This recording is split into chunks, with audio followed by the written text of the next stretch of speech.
Welcome back. Now, menstrual health and hygiene advocates are calling for tax waivers by the government on sanitary products to improve access by girls, particularly in schools, as well as advocacy to eradicate period stigma. As Kenya joins the world in commemorating the World Menstrual Day, it is emerging that some parts of the country continue to grapple with early pregnancies occasioned by sex in exchange for pads. Here now is Ben Kedira with that story. In Gatondo North Sub-County, the natural phenomena that occurs in the female body has turned out to be a barrier to access to education for a section of school-going girls. Wakati mwezi unapokaribia wao kupata hiyo hadhi, unapata ya kwamba hawaji shule. Wanaweza kaa siku 3, siku 4 mwanafunzi hajakuja shuleni, manake hana hizo sanitary pads za kutumia pale nyumbani. Given the economy, parents have to decide, do they buy food or do they buy menstrual pads? And of course, food will always win. Due to poverty and lack of access to sanitary pads, a section of girls are forced by circumstances to exchange sex for pads, and some unfortunately end up pregnant.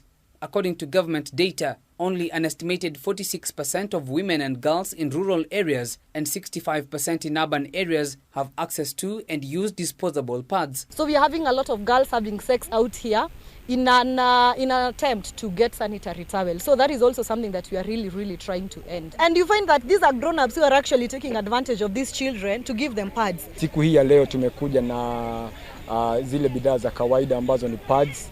Tumewadistributia watoto wa primary schools tukiwa na ile ndoto ama matumaini ya kwamba tutaweza kuwaweka wale watoto shuleni kwa miezi mitatu ambao itakuja.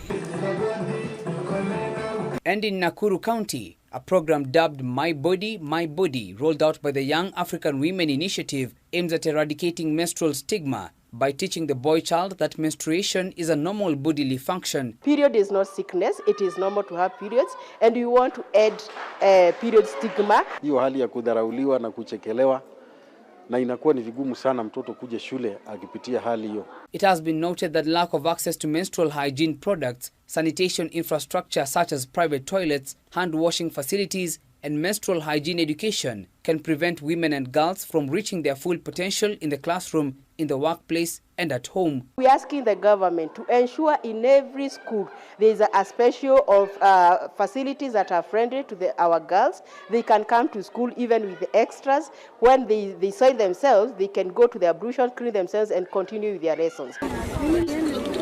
Elsewhere, youth groups in Laikipia County have campaigned to particularly the boy child on hygiene and counter menstrual challenges faced by monthly menstrual flows, including access to education, earning an income, and fully and equally participating in everyday life. Kama wazee wenyewe hawawezi ongelelea hii issue ya menstruation, tunapata that the consequences of not talking about menstruation ina trickle down to the women and to the girls. Hata taxes kwenye sanitary products. Sasa sanitary towels zimekuwa karibu bei mara 2 last year na watu wanateseka, watu hawezi kuzinunua. Kwa hivyo it's through goodwill ya government ndio tutaweza kuhakikisha period poverty imekamilika Kenya. Donation of sanitary products by partners is aimed at achieving the World Menstrual Hygiene 2023 theme of making menstruation a normal part of life by 2030.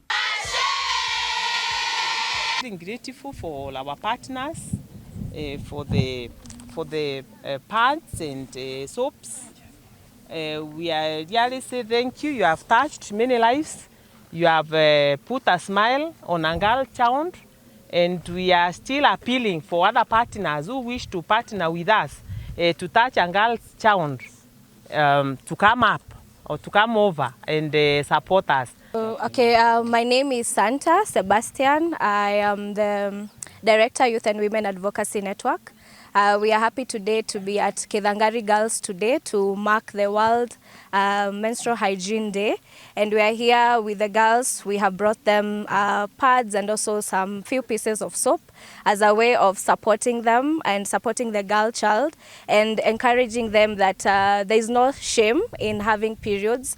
It's not stigma at all. There is no reason why any girl should face any stigma because of periods.